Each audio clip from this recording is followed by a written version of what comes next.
যে লড়াইটা সংগ্রামী যৌথ মঞ্চ বিগত 13 মাস ধরে শহীদ মিনারের পাদদেশে শুধু নয়, গোটা রাজ্যের কোনায় কোনায় ছড়িয়ে দিতে পেরেছে এই স্বৈরাচারী শ্রম বিরোধী বাঙালি জাতি বিরোধী যে সরকার, সেই সরকারের বিরুদ্ধে বিগত 13টা মাস সেই লড়াই এক এক করে এগিয়ে চলেছে তার লক্ষ্যের দিকে। অনশন হয়েছে, এখন আবার অনশন চলছে। বিগত 41 দিন ধরে আমাদের সাথীরা অনশনে আছে। এই লড়াইটা চলছে তার একটা চারিত্রিক বৈশিষ্ট্য নিয়ে, যে চারিত্রিক বৈশিষ্ট্যটা পশ্চিমবঙ্গের মাটি এবং যে জল হাওয়া তার সাথে মেশে না। সেটা কিরকম না, পশ্চিমবঙ্গে যদি আপনি বাঁচতে চান তাহলে এখনকার দিনে আপনাকে হয় প্রথমে তৃণমূল হয়ে বাঁচতে হবে, আপনি যদি সেটা না হন তাহলে বিজেপি হতে হবে, না হলে কংগ্রেস হতে হবে, না হলে সিপিএম হতে হবে, আর যদি কোনো কিছুই না হন তাহলে নিশ্চয়ই আপনি মাওবাদী। এর বাইরে যে কোনো নাগরিক পরিচয় থাকতে পারে, সেই পরিচয় কিন্তু আমরা ভুলতে বসেছিলাম। সেই প্রেক্ষাপটে দাঁড়িয়ে সংগ্রামী যৌথ মঞ্চ এই রাজ্যের কর্মচারী নামক এই রাজ্যের শিক্ষিত সমাজকে একটা পৃথক একটা জায়গায় নিয়ে এসে ফেললো যে আমরা আমাদের শ্রেণী চরিত্রটা কি না, আমরা সরকারি কোষাগার থেকে বেতনপ্রাপ্ত স্থায়ী এবং অস্থায়ী কর্মচারী, চুক্তিভিত্তিক কর্মচারী। আমাদের কোনো দলীয় আনুগত্য নেই। আমাদের আনুগত্য যদি কিছু থেকে থাকে সেটা সাধারণ মানুষের কাছে আর আমাদের অধিকারের কাছে। এই মূল্যবোধ নিয়েই আমরা বিগত 13 মাস ধরে লড়াইটা চালিয়ে যাচ্ছি। চালাতে চালাতে কি দেখেছি, যে ধর্মঘটের অধিকারকে এই সরকার খুব সুচারুভাবে কেড়ে নিয়েছিল। তিনি নিজের ইচ্ছা মতো ছুটি দিলে আপনি ছুটি ভোগ করতে পারবেন, কিন্তু আপনার অধিকারের জন্য যদি ধর্মঘট করতে যান তাহলে তিনি খাড়া নিয়ে দাঁড়িয়ে আছেন। সেই ধর্মঘটের অধিকারটাকে আমরা গত বছর প্রতিষ্ঠা করেছিলাম। সরকার কিন্তু কিছু করতে পারে, আইনগতভাবে কিছু করতেও পারতো না, কোনো কাজই করার ক্ষমতা ছিল না, কারণ ধর্মঘট করাটা তো আমাদের আইন স্বীকৃত অধিকারের মধ্যে পড়ে। কিন্তু অধিকার হারিয়ে, নিজেদের আত্মপরিচয় হারিয়ে ফেললে যা হয়, আমাদের সেই অবস্থাটাই প্রাপ্ত হয়েছিলাম। সংগ্রামী যৌথ মঞ্চ যেন সেই ঘুম ভাঙা সমাজটাকে, সেই ঘুম ভাঙা জাতিটাকে কোথাও যেন ভোরের গান শুনিয়ে একটু জাগিয়ে তুলেছে। এখন আমরা বুঝতে পেরেছি যে হ্যাঁ, ধর্মঘট করলে কিছু করার ক্ষমতা সরকারের নেই, কারণ ডিআরও রুল আছে। সেই ডিআরও রুল অনুযায়ী একদিনের বেতন কাটার বেশি আর কিচ্ছু করার প্রভিশন নেই। সেটা স্থায়ী অস্থায়ী সকল কর্মচারী, শিক্ষক অশিক্ষক সমস্ত সকল কর্মচারীদের জন্য লাগু। এর বাইরে আমরা কি পেয়েছি, কর্মচারীরা যে সরকারের একটা অংশ, তাদের যে এই সরকারটাকে যে তারাই চালিয়ে নিয়ে চলেন এবং এই সরকারের ফাংশনিং এ যে তাদেরও একটা গুরুত্বপূর্ণ ভূমিকা আছে, সেই বিষয়টাকে আমরা কিন্তু প্রতিষ্ঠা করতে পেরেছি। আর কি পেরেছি, সরকারের চোখে চোখ রেখে নিজেদের দাবির কথাগুলোকে জানাতে। আমি জানি না যে এর পূর্বে কোনকালে একটা বৈঠকের মধ্যে মুখ্য সচিব, গৃহ সচিব, অর্থ সচিবকে একটা বারও স্যার উপাধিতে ভূষিত না করে কর্মচারীরা তাদের কথাগুলোকে জানিয়ে আসতে পেরেছেন। আমরা কিন্তু জানিয়েছি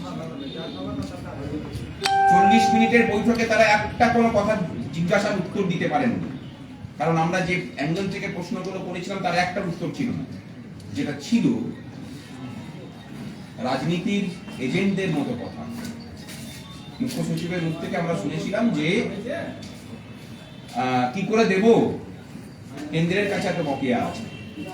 আমরা তখন হাসতে হাসতে বলেছিলাম যে সেগুলো তো প্রজেক্ট বেসড বকেয়া, সেখানে দুর্নীতির অভিযোগ আছে, আমরা সেই প্রসঙ্গে যাচ্ছি না। কিন্তু কর্মচারীদের বেতন ভাতা খাতে তো কেন্দ্র থেকে পয়সাটা নিয়ে আসেন, গ্রান্টিং।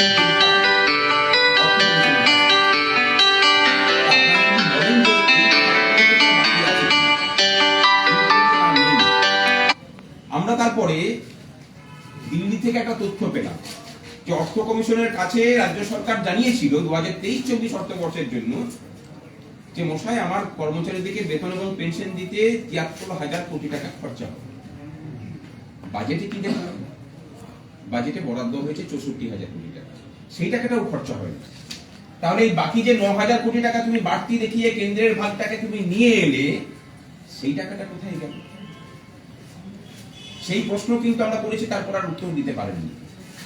আর কি করতে পেরেছি, যখন আমরা বসেছিলাম সিপিএম এর দালাল হিসেবে শুরু করেছিলাম, তারপরে সিপিএম আর কংগ্রেস যুক্ত হয়েছিল, তারপরে সিপিএম কংগ্রেস বিজেপি যুক্ত হল। যখন দেখছি কোনো কিছুতেই কিছু হচ্ছে না, তারা একটা নতুন থিওরি নিয়ে এলেন যে এরা তো সপ্তাহে একটা দিন করে মাছ ভাত খেতে পায়, সাধারণ মানুষের জন্য ডাল ভাতের ব্যবস্থা করছি আমরা। থিওরিটা দিচ্ছেন কে? যিনি নাকি ট্রেড ইউনিয়ন। এই এক মাস আগে তিনি আবার পাল্টে খেয়ে বললেন যে না, ডিএটা অধিকার নয়, অস্থায়ী কর্মচারীদের বেতন বৃদ্ধিটা অধিকার নয়, সেটা আমরা কি করে বলি, আমি তো একজন ট্রেড ইউনিয়ন নেতা। মনে ছিল না তখন? অর্থাৎ কর্মচারীরা যে চাপ দিয়ে তাদের অবস্থান বদল বারবার করে করাচ্ছেন, সেটা কিন্তু প্রমাণ হচ্ছে। এবার একটা অন্য রাজ্যের প্রেক্ষাপটে দেখা যাক। সব রাজ্য পারে, সব রাজ্য ডিএ দেওয়ার পরেও এই যে যারা ভাবছেন যে লক্ষ্মী ভান্ডার শুধুমাত্র পশ্চিমবঙ্গে দেওয়া হয়, তাদেরকে একটু সংশোধন করিয়ে দিই। মধ্যপ্রদেশেও লক্ষ্মী ভান্ডারের মতো প্রকল্প আছে, লাডলি বেহেন 2000 টাকা করে পায় সেখানে।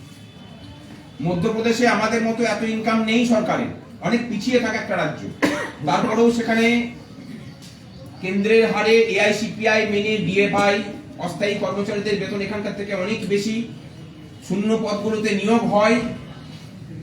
আমরা কোনো কিছুই পারি না। পাশের রাজ্য বিহারে দেখা যায়, আমাদের থেকে জিএসটি কালেকশন মাসে 1000 কোটি টাকা করে কম, মানে বছরে 12,000 কোটি টাকার বেশি তাদের জিএসটি কালেকশন কম। মদ থেকে ইনকাম শূন্য। মদ থেকে পশ্চিমবঙ্গ সরকার বছরে 18,000 কোটি টাকার মতো ইনকাম করে। আমাদের যে প্রাকৃতিক সম্পদ আছে, সেই প্রাকৃতিক সম্পদ থেকে তাদের খুব বেশি ইনকাম হয় না, কারণ খুব বেশি প্রাকৃতিক সম্পদ তাদের নেই বিহারে। বিহারের জনসংখ্যা আমাদের থেকে বেশি, তারপরেও বিহার সরকার এআইসিপিআই মেনে কেন্দ্রীয় হারে ডিএ দেয়, তারপরেও অস্থায়ী কর্মচারীদের স্থায়ীকরণ সহ এই বিধানসভা ভোটের মুখে মুখে 10 লক্ষ নতুন নিয়োগ করে।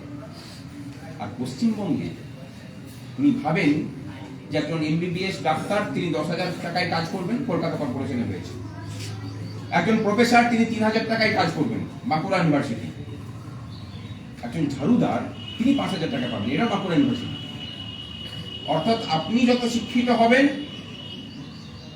আমার চটির নিচে পিষে দিয়ে আপনাকে শহীদ মিনার গ্রাউন্ডে বসিয়ে রাখবো উদ্বাস্তু হিসেবে। এই যে সমস্ত ব্যবস্থা, সেই ব্যবস্থার বিরুদ্ধে সংগ্রামী যৌথ মঞ্চ লড়াই করছে, এবং আমরা অন্য রাজ্যের যে আন্দোলনের ধারা তাকে অনুসরণ করে ভোটের মুখেই ধর্মঘটের ডাক দিয়েছি। আগামী 6 এবং 7 তারিখ 2 দিনের ধর্মঘট। আমরা বলছি যে প্রতিষ্ঠা করতে ধর্মের ঘট, ধর্মঘট ধর্মঘট। ধর্মের ঘট বলতে আমরা মনে করছি যে এই রাজ্যের মানুষের যে অধিকার, সেটাকেই আমরা ধর্ম বলছি। নাগরিক অধিকার, একটা ছেলে মেয়ে সে সুশিক্ষা পাবে। সুশিক্ষা বলতে যথেষ্ট পরিমাণ শিক্ষক থাকবেন, তার পরিকাঠামো থাকবে, শিক্ষান্তে সে তার মেধার পরিচয় দিয়ে সরকারি চাকরিগুলোতে অন্তত নিজের মেধার সুযোগ দিয়ে স্বচ্ছতার সাথে স্থায়ী নিয়োগের জায়গাতে নিজেকে প্রতিষ্ঠা করাতে পারবেন। সেই জায়গাটা শুনুন।